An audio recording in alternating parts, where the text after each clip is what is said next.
The first thing I hear is the wet, panicked click of someone trying to unmute a conference room microphone that doesn't want to be unmuted.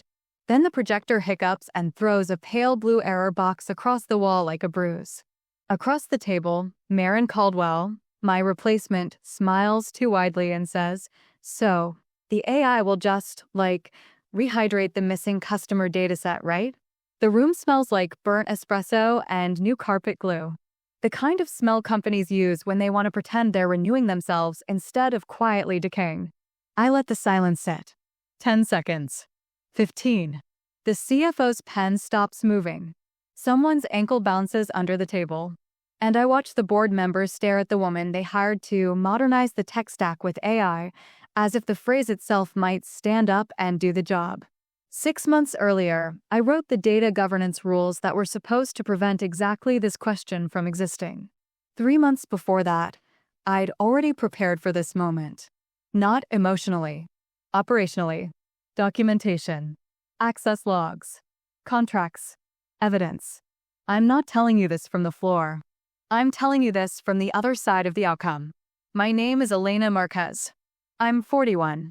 For 13 years, I was the Chief Technology Officer at Kestrel Harbor Financial, a mid-market wealth and advisory firm headquartered in Charlotte, North Carolina, steel and glass skyline, humid summers, and a corporate ecosystem where everyone claims to own strategy and nobody wants to own consequences. I wasn't a flashy CTO. I didn't do the hoodie thing. I didn't do keynote swagger. I did the unglamorous work that makes a company function when nobody's watching. I built the Meridian Client Ledger, the system that consolidated 12 scattered customer databases into one audited source of truth, 2.3 million client records, encrypted at rest, with immutable change history and retention controls tied to actual regulations instead of wishful thinking. I designed the HarborWatch compliance dashboard that cut our audit prep time from 21 business days down to 6 because it forced executives to stop answering regulators with "we think" and start answering with "here's the log." And I led the Phoenix core migration, moving our trading and reporting stack off a rotting legacy platform without losing a single day of client reporting, not once, across 5 quarters of cutovers. Numbers matter because people lie when they don't have numbers. Under my watch, uptime stayed at 99.98% for 36 straight months. Our incident response time dropped from 47 minutes to 12. Our client retention held at 93% even through a market downturn that made grown men in tailored suits pray in stairwells. The sacrifices were less elegant. I hadn't taken a full weekend off in 2 years. I missed my father's 70th birthday because a vendor patch unexpectedly broke our authentication chain at 11:46 p.m. on a Friday. I took conference calls from my car outside my niece's school play, watching other parents clap while I tried to keep my voice neutral and my hands from shaking. Quiet, detail-oriented, competent, observant. It's funny how those traits are praised until someone needs a scapegoat with a calm face. Kestrel Harbor's board hired Marin Caldwell when the CEO, Parker Caldwell, started talking about innovation optics. Parker is a man who wears navy suits like armor and says "we" when he means "I." Marin was his niece. That detail was never written anywhere official, of course. Nepotism doesn't like documentation.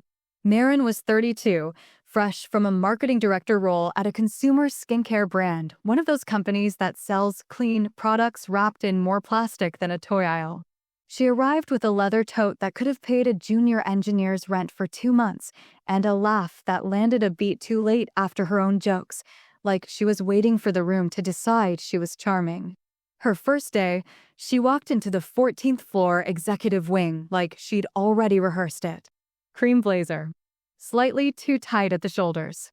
Shoes that clicked sharply on the polished concrete, expensive, but the soles were still stiff and used. She held her phone out in front of her at a flattering angle as if the building itself were her audience. Parker introduced her in the Riverstone boardroom, the one with the walnut table and the view that makes people forgive bad decisions because they're made above the city. "This is Marin," he said, beaming like he'd just invented succession planning. "She's here to help us modernize with AI. Future-proof the stack. Get us out of the weeds." Out of the weeds. I was the weeds. 13 years of weeds. Systems. Protocols. Controls. The boring, essential biomass that kept the business from sliding into the nearest ditch. Marin shook my hand and held eye contact just long enough to establish dominance, like we were in a nature documentary. "Elena," she said. "Love your vibe. Very grounded." It was the first time someone described my work ethic like an interior design choice. In her second week, she called a meeting titled AI Infusion, Quick Wins plus Culture Shift. The calendar invite had a rocket ship emoji. I attended out of habit, the same way you slow down near an accident even when you know it will ruin your day. We met in Juniper, a glass-walled conference room with a whiteboard that never erased cleanly, ghost writing of past strategies lingering like regrets. The air conditioning was too cold, the kind that makes you feel faintly punished for being alive. Marin stood at the front with a slide deck full of gradients and words that meant nothing. "Synergize," she said, pronouncing it like Synergiza, as if it were a new app. "We're going to optimize the bandwidth of our customer journey using AI. We'll streamline the metrics and automate the compliance." Automate the compliance. As if compliance is a light you flip off when you want to feel faster. Raj Patel, my senior staff engineer, sat 2 seats down from me. Raj had been with me 8 years. He had the kind of patience you only develop after surviving bad management cycles. He leaned in and whispered, "She thinks the firewall is a mood." I didn't laugh. I took notes. Marin clicked to the next slide, a cartoon robot holding a shield. "We're going to move all customer data into a single AI-native environment," she announced, "so the model can learn it." That's when I spoke. "Which model?" I asked. "Calm. Neutral." Like I was asking what time lunch was. Marin blinked. "The model. You know, the AI." "That's not an answer," I said, still calm. "Also, customer records aren't training data. They're regulated assets." Her smile tightened. "Totally. Love that. Regulated assets. We'll just create guardrails." Guardrails. Another word that makes executives feel responsible without having to be responsible. After the meeting, my director of operations, Denise Kwan, caught me in the hallway near the coffee station, the one where the machine always over-extracted until you learned which button to hit twice. Denise didn't waste words.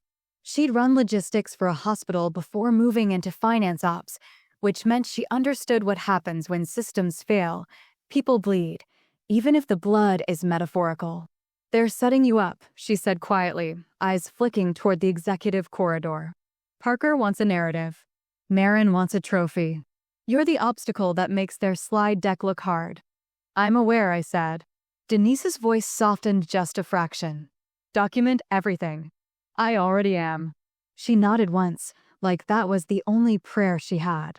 3 weeks later, I was summoned to a strategy sync in the Halcyon room, an internal joke name because nothing peaceful ever happened there. It sat tucked behind frosted glass near legal, a room designed for conversations that would be denied later. The carpet had a geometric pattern meant to feel modern. It just made me slightly dizzy. There was a pitcher of water on the table with lemon slices floating like little warnings. Parker was there. So was Marin. And HR, Vivian Shaw, 39, perfectly coiffed, eyes as blank as a form letter. Vivian always spoke in a tone that suggested empathy was a software license that had expired. Marin's laptop was open, angled so I could see the corner of a spreadsheet. My name was on it. There were columns. There are always columns. Parker gestured to a chair without looking at me. "Elena, thanks for making time." I sat. I placed my notebook on the table. I clicked my pen once. Not because I needed to write, but because it reminded me that I still controlled at least one small thing. Vivian began. "This is a difficult conversation." It wasn't. It was a familiar one. Marin leaned forward, her bracelet sliding down her wrist with a soft metallic clink. "We're pivoting," she said brightly. "And we need leaders who can, move at the speed of AI." The speed of AI. As if speed is a virtue when you're driving toward a cliff. Parker finally met my eyes. "We've decided to eliminate your role." I waited. Calm. No anger. No pleading. Just quiet acknowledgement. Vivian slid a folder toward me with 2 fingers, like it might be contagious. This is a redundancy separation. We'll provide 8 weeks severance, contingent on signing. 13 years, I said, not as an argument. As a measurement. Marin gave a sympathetic head tilt that didn't reach her eyes. Elena, you've been amazing. Truly. But your approach is, how do I say it? Legacy. Legacy. Another word that sounds like respect until you hear how it's used. Raj's voice echoed in my head. She thinks the firewall is a mood. Parker added, Marin's going to be stepping into an expanded leadership role. She'll be overseeing modernization. Marin's smile widened again. We're going to democratize the data. Let it breathe. Let the AI do what it does best. Which is? I asked. She laughed lightly, like I'd made a cute joke at a dinner party. Elena, you're so technical. That's what I mean. We need to zoom out. The board wants us to optimize the leverage. Optimize the leverage.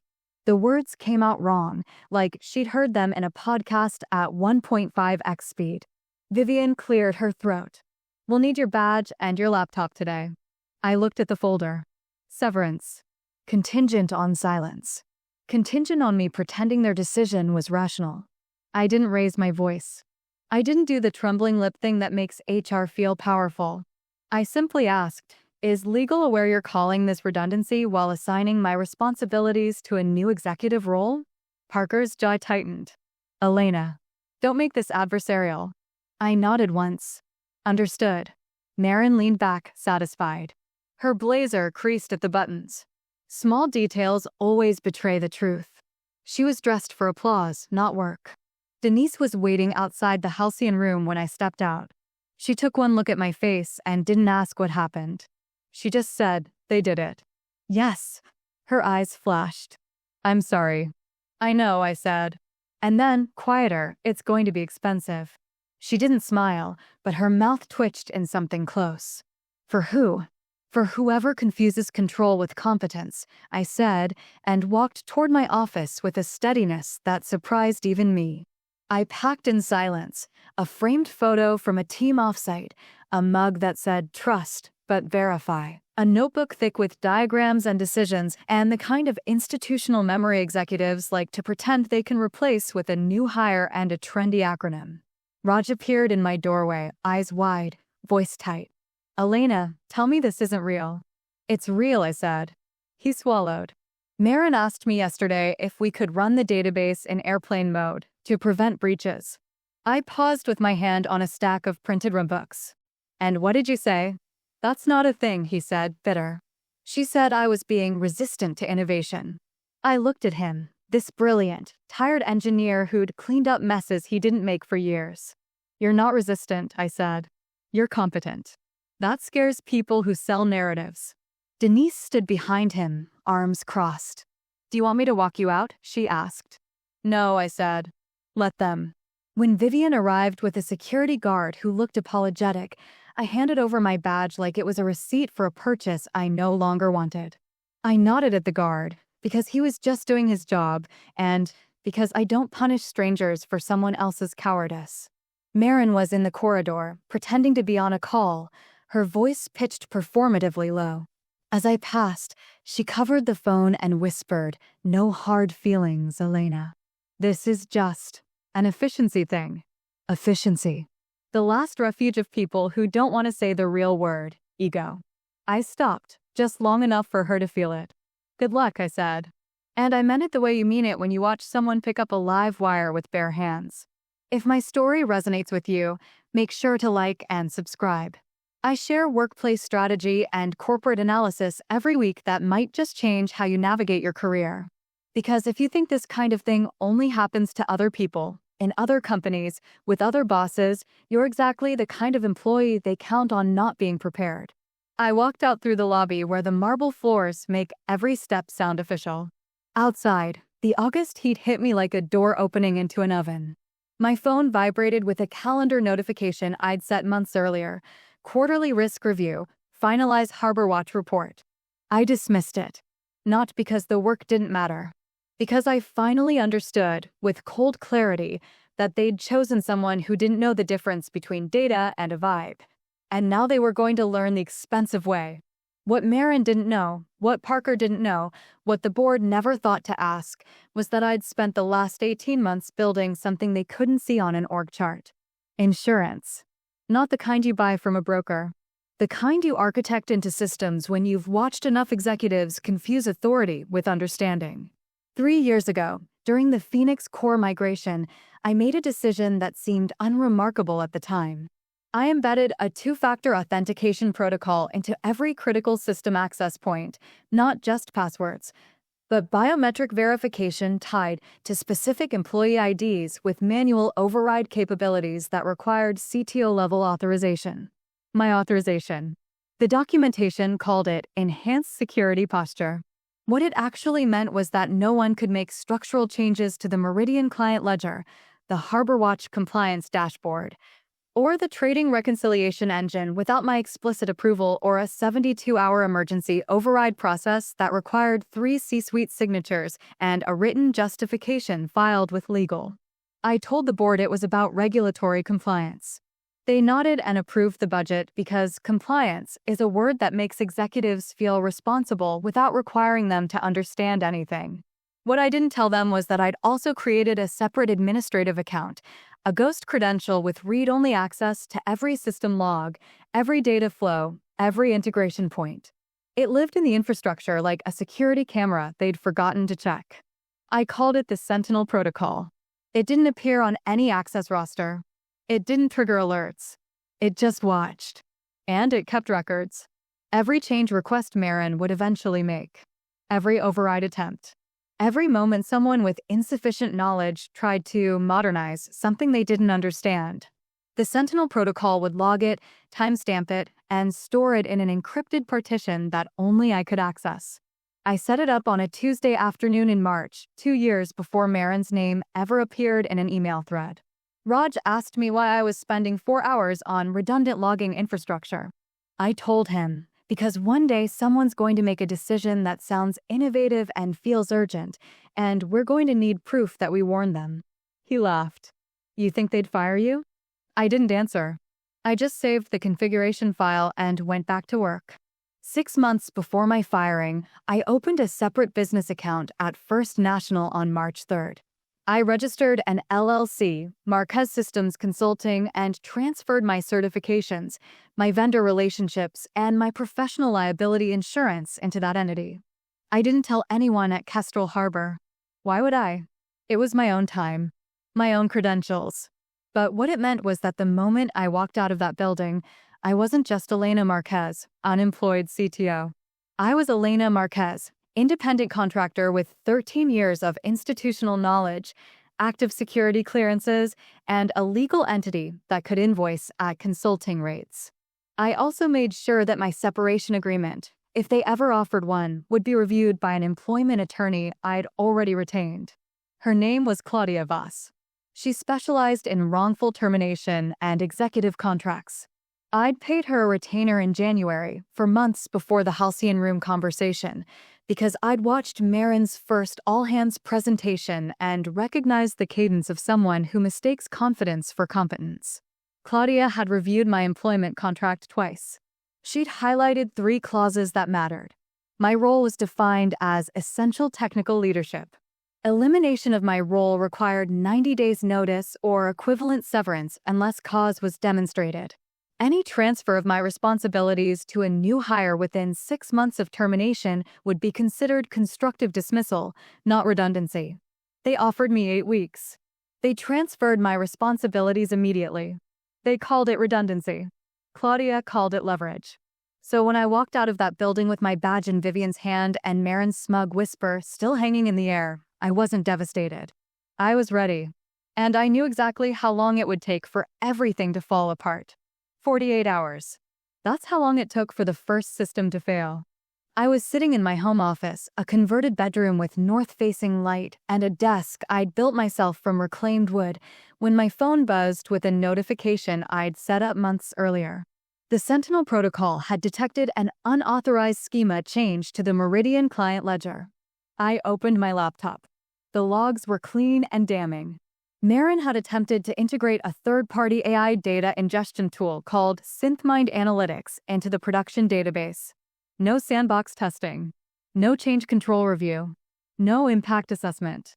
She just plugged it in. The AI tool had immediately begun scanning customer records, attempting to normalize data fields by overriding inconsistent formats. Except the formats weren't inconsistent. They were jurisdiction-specific. Different states have different reporting requirements. The AI didn't know that. Marin didn't know that. So it started deleting fields it considered redundant. By the time the system threw an error, 14,000 customer records had been partially corrupted. My phone rang at 11:43 p.m. unknown number. I let it go to voicemail. Marin's voice was bright, but there was a tightness underneath, like someone trying to sound calm while their kitchen fills with smoke. Hey, Elena. So, quick question. We're seeing some weirdness with the client database. Nothing major. Just like some fields aren't populating. Anyway, I know you're probably busy, but if you could maybe shoot me a quick text with, like, a reset button or something, that would be amazing. Thanks. A reset button. For 2.3 million client records. I didn't text back. I poured a glass of wine, a Malbec I'd been saving, and I sat on my back porch and watched the fireflies blink in the humid Carolina night like tiny, indifferent witnesses. The next morning, Raj called. She broke it, he said, voice flat with exhaustion. She broke the Meridian ledger. I know, I said. You know? I have alerts. He was quiet for a moment. Then, she's asking me to fix it. Elena, I don't even have admin access anymore. She revoked it yesterday because she said we needed to centralize control. Did you tell her that? Yes. She said I was being obstructive. I sipped my coffee. It was still hot. I timed the pour correctly. Small victories. What do you need from me, Raj? Nothing, he said. I just wanted you to know. She's going to call you. I know. Are you going to help? I watched a cardinal land on the fence, bright red against the gray wood. Not yet. By the end of the week, the situation had metastasized. The corrupted client records triggered a cascade failure in the HarborWatch compliance dashboard. The dashboard relied on clean, validated data to generate audit reports. With 14,000 records showing null values in mandatory fields, the system flagged every affected account as non-compliant. Our compliance rating, the metric that regulators and clients use to assess risk, dropped from 96% to 68% in 4 days. Denise called me on Thursday afternoon. Her voice was tight, controlled, the way it gets when she's managing a crisis she didn't cause. Elena. They're panicking. I imagine they are. 3 clients have requested account reviews. 2 are threatening to move their assets. One of them is Silver Lake Holdings. Silver Lake Holdings. $47 million in managed assets. One of our top 10 clients. They'd been with Kestrel Harbor for 9 years because I'd personally built the reporting infrastructure that gave them real-time visibility into their portfolio performance. What did Marin tell them? I asked. Denise's laugh was bitter. She told them it was a planned system upgrade and that we're leveraging AI to optimize their experience. And they believed her? For about 6 hours. Then their CFO tried to pull a compliance report and got an error message that said data integrity compromised. I closed my eyes. That error message was one I'd written 3 years ago. It only appeared when the system detected unauthorized changes to protected fields. It was designed to be unmistakable. She's going to call you, Denise said. I know. What are you going to say? I thought about that. About the halcyon room. About Marin's smile and Parker's dismissive gesture and Vivian's folder sliding across the table like a bill I hadn't ordered. I'm going to say no. Denise was quiet. Then, good. Marin called at 6:17 p.m. I was making dinner, pasta with garlic and olive oil, simple and precise. The phone buzzed on the counter. I let it ring. The voicemail was longer this time. Less bright. More frayed. Elena, hey, it's Marin. So, okay. I know we didn't part on, like, the best terms, but I'm hoping we can be professional about this. We're having some technical issues, nothing we can't handle, but it would really help if you could just walk me through the Meridian system. Just like a quick call. Maybe tomorrow? I can make time whenever. Just, yeah, call me back. Please. Please. The word hung there like a crack in a windshield. I didn't call back. I ate my pasta. I watched an episode of a show I'd been meaning to finish. I went to bed at a reasonable hour. And I slept perfectly. 2 weeks in, the walls started closing. Silver Lake Holdings pulled their assets. $47 million, gone in a single wire transfer on a Monday morning. Their CFO sent a terse email to Parker citing unacceptable operational risk and failure to maintain fiduciary standards. Parker forwarded it to Marin with a single line, "Fix this." Marin called me at 9:03 a.m. I was at a coffee shop, working on a proposal for a potential consulting client, a regional bank that needed someone to audit their data governance framework. Ironic, but lucrative. I answered this time. Elena. Her voice was raw, stripped of the performative brightness. I need your help. Hello, Marin. Please. I know we didn't handle your exit well. I take responsibility for that. But right now, we have a serious problem, and you're the only person who knows these systems well enough to. I'm not an employee, I said, calm and factual. I know. We can bring you back. Contractor. Consultant. Whatever you want. Name your rate. I stirred my coffee. The spoon clinked against the ceramic. My rate is $450 an hour with a 40-hour minimum retainer, payable in advance. She didn't hesitate. Done. And I'll need full administrative access restored, a written scope of work, and a liability waiver stating that any damage caused prior to my engagement is not my responsibility. Silence. Then, Elena, we can't just. Then you can't afford me. Her breath hitched. You're really going to let this company burn because of a personal grudge? I took a sip of coffee. It was still hot. Perfect temperature. Marin, I don't have a grudge. I have a market rate. You're the one who decided I was redundant. That was a business decision. So is this. She hung up. Raj texted me 20 minutes later. She just screamed at Parker in the hallway. Actual screaming. Security didn't know what to do. I replied, document it. He sent back a thumbs up. By Wednesday, 3 more clients had requested account transfers. The compliance rating had dropped to 61%.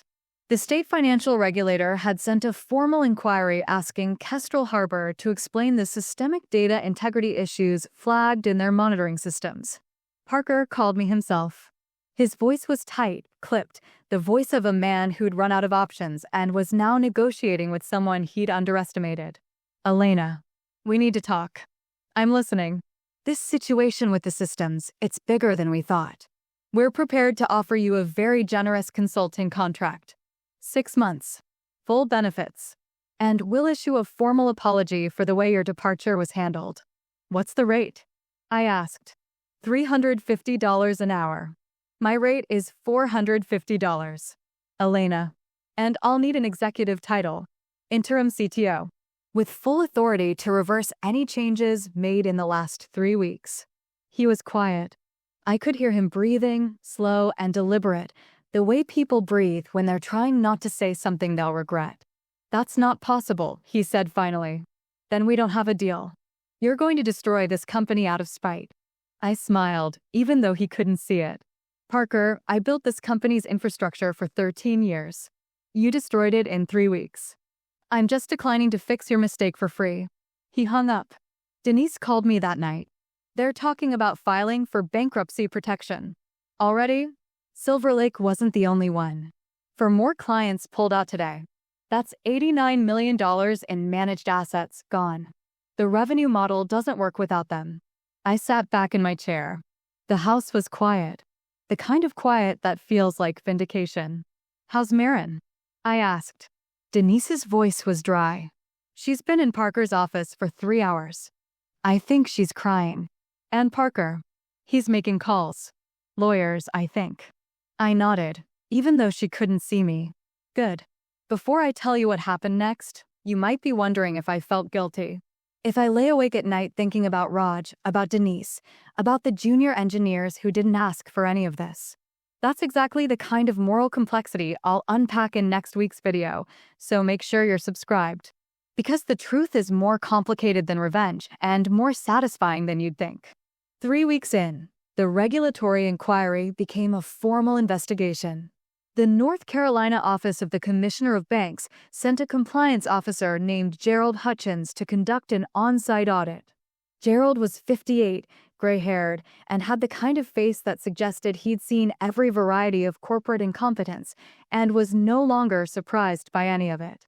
He arrived on a Thursday morning with a leather briefcase and a checklist that ran to 11 pages. Denise texted me a photo of him sitting in the Riverstone boardroom, surrounded by printed reports that Marin had apparently prepared overnight. The reports were color-coded. They had charts. They looked impressive in the way that things look impressive when you don't read them closely. She's trying to explain AI data normalization to a man who audits banks for a living, Denise wrote.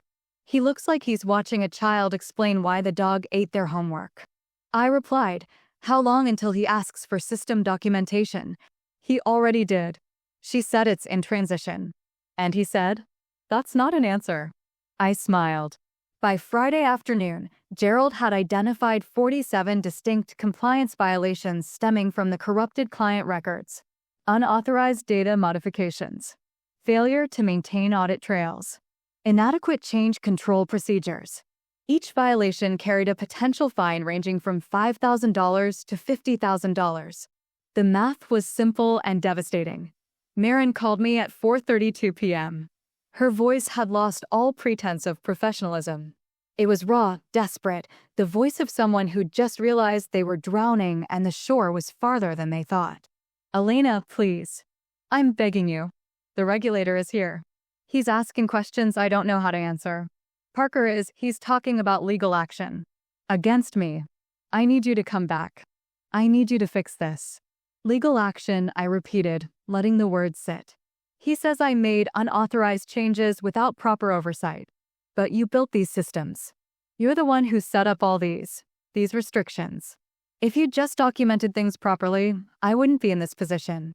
I was standing in my kitchen, looking out at the backyard where the evening light was turning everything gold and soft. The world felt very still. Marin, I said, voice calm and factual, I documented everything. I have 400 pages of system architecture documentation, change control procedures, and training materials. I delivered them to your office on your second day.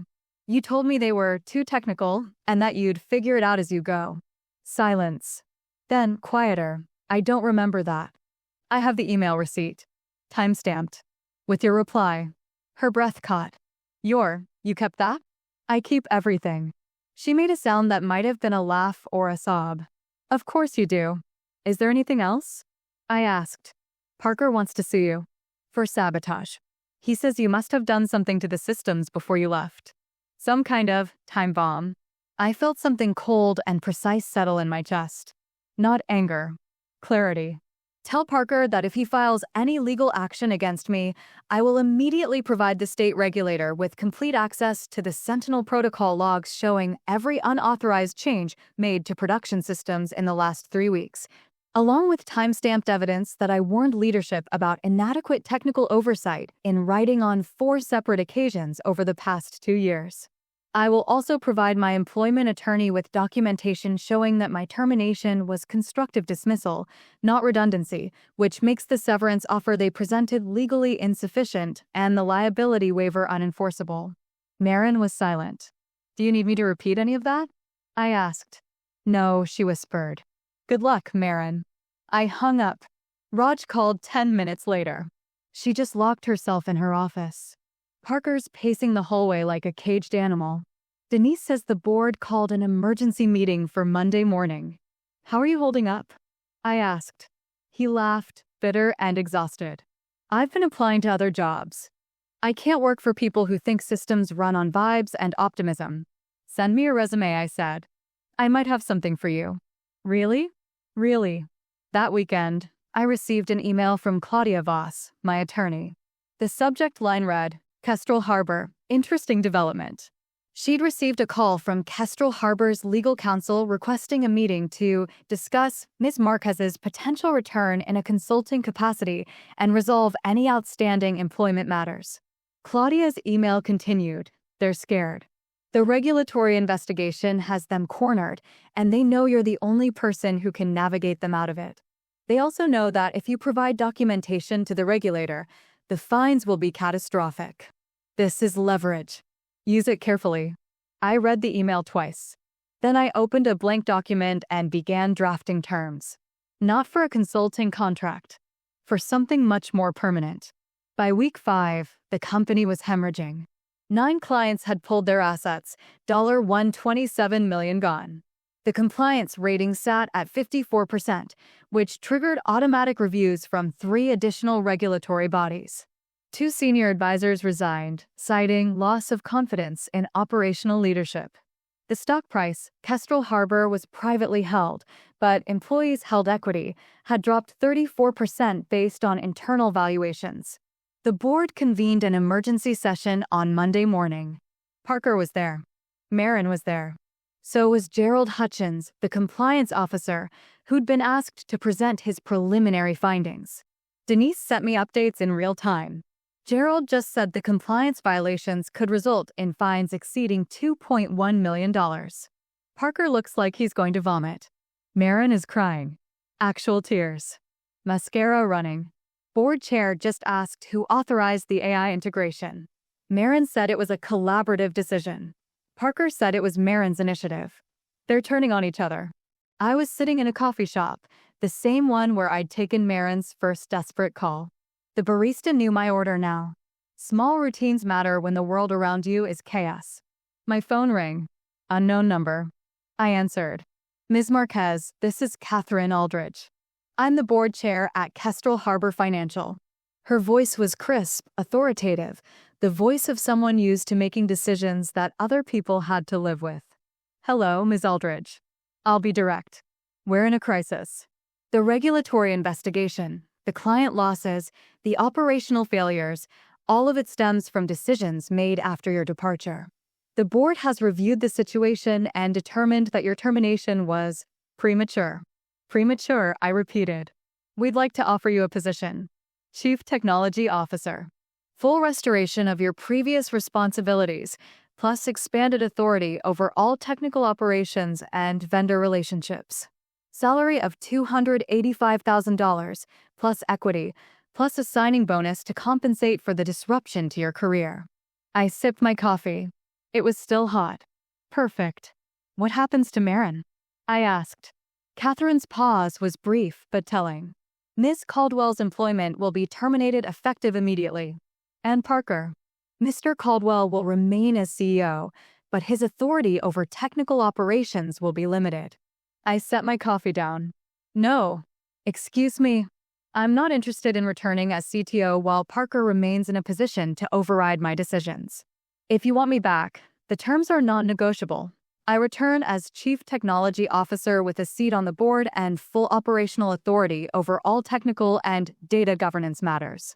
Parker's role becomes purely external, client relations and fundraising. He has no input on internal operations. Salary is $340,000 plus equity plus a $150,000 signing bonus to cover the consulting rate I've been charging other clients who valued my expertise enough to pay for it. Catherine was quiet. I could hear papers rustling, muffled voices in the background. That's a significant ask. It's a significant problem, I said. And I'm the only person who can fix it. You know that, or you wouldn't have called. More rustling. A longer pause. I'll need to discuss this with the board. You have until 5 p.m. today. After that, I'm accepting a CTO position with Meridian Trust. They've offered me $320,000 and full technical autonomy, and they didn't fire me first. It wasn't a bluff. Meridian Trust had made the offer 3 days earlier. Catherine's voice tightened. We'll call you back within 2 hours. She hung up. Raj texted me. What's happening? The board's been in there for 90 minutes. Marin just left the building with a box. She looked destroyed. I replied, consequences. Denise called. Elena. Tell me you're coming back. Maybe. Maybe? They're deciding if they're willing to pay what I'm worth. She laughed, sharp and satisfied. Good. Make them bleed. Catherine called back at 2:47 p.m. We accept your terms. All of them. We'll have the contract ready for review by tomorrow morning. I'll have my attorney review it, I said. If everything is in order, I can start Monday. Thank you, Ms. Marquez. I didn't say, you're welcome. I just said, I'll see you Monday. Because gratitude wasn't what they owed me. Accountability was. The following Monday, I walked back into Kestrel Harbor Financial through the same lobby where I'd been escorted out 5 weeks earlier. The marble floors still made every step sound official. The air still smelled like burnt espresso and corporate ambition. But something had shifted. People looked at me differently. Raj met me at the elevator, grinning like he'd just won a bet. Welcome back, boss. I'm not your boss yet, I said. You're on the board. That makes you everyone's boss. Denise was waiting in my office, my old office, which had been hastily cleared of Marin's belongings over the weekend. There was still a motivational poster on the wall that said, "Innovate or evaporate," in cursive font. I took it down immediately. They're terrified of you, Denise said, leaning against the doorframe. Good. Parker tried to schedule a welcome back meeting. I told him you were booked. Accurate. She smiled. What's the first move? I opened my laptop and pulled up the Sentinel protocol logs. 5 weeks of unauthorized changes, failed integrations, and panicked override attempts. It read like a manual on how to destroy a company through incompetence. First move, I said, is to reverse every change Marin made. Then we're going to rebuild the client trust she destroyed. Then we're going to implement a technical governance framework that ensures this never happens again. And Parker. I looked at her.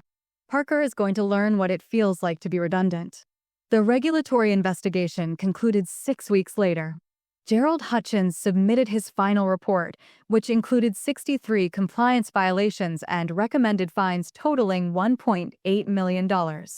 I spent 4 days in a conference room with Gerald, walking him through every system, every control, every piece of documentation that proved the violations occurred after my termination and were the direct result of unauthorized changes made without proper oversight. He listened. He took notes. He asked precise, technical questions that I answered with the kind of detail that makes regulators feel confident. When he left, he shook my hand. Ms. Marquez, he said, I've been doing this for 23 years. I can always tell the difference between a company that has problems and a company that is the problem. You're not the problem. Thank you. The fines will be reduced to $400,000, contingent on full remediation within 90 days and implementation of the governance framework you've proposed. I nodded.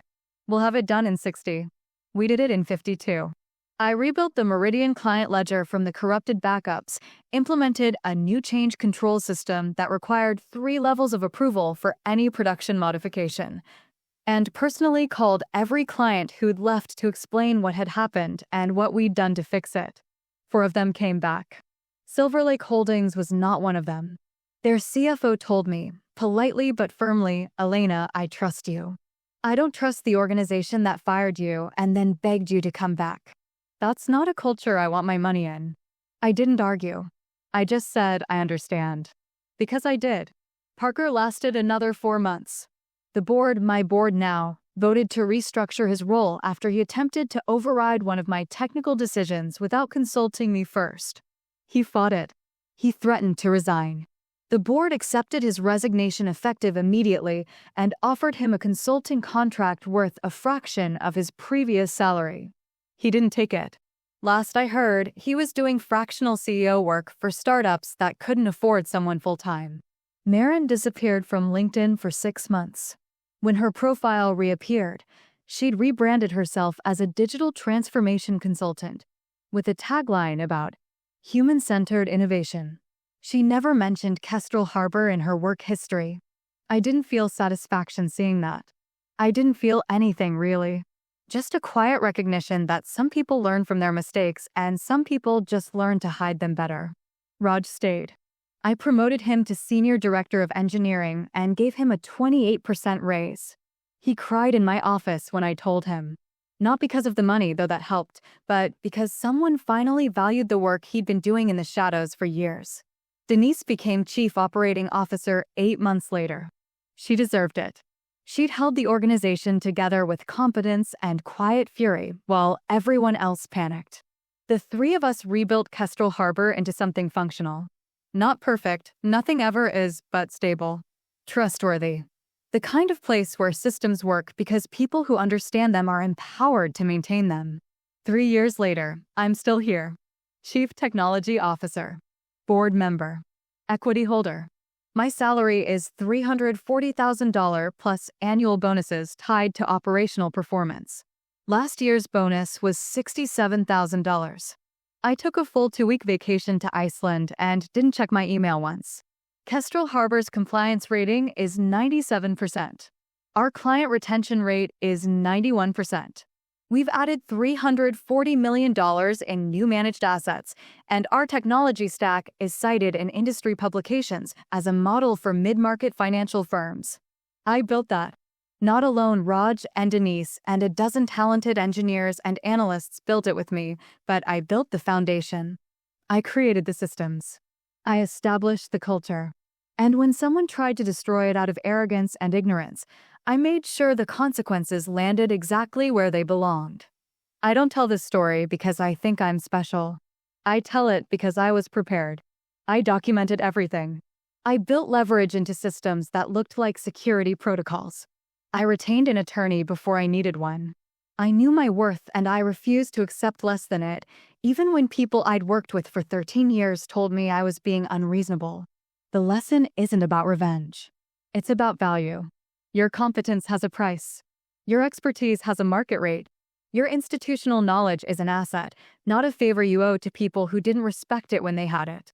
When someone tells you you're redundant, believe them, but make sure they understand what they're losing. When someone offers you severance that doesn't match your contribution, don't sign it out of fear or politeness. Get a lawyer. Read the contract. Understand your leverage. And when the system collapses because they replaced you with someone who mistakes confidence for competence, don't rush in to fix it for free. Let them feel the weight of their own decision.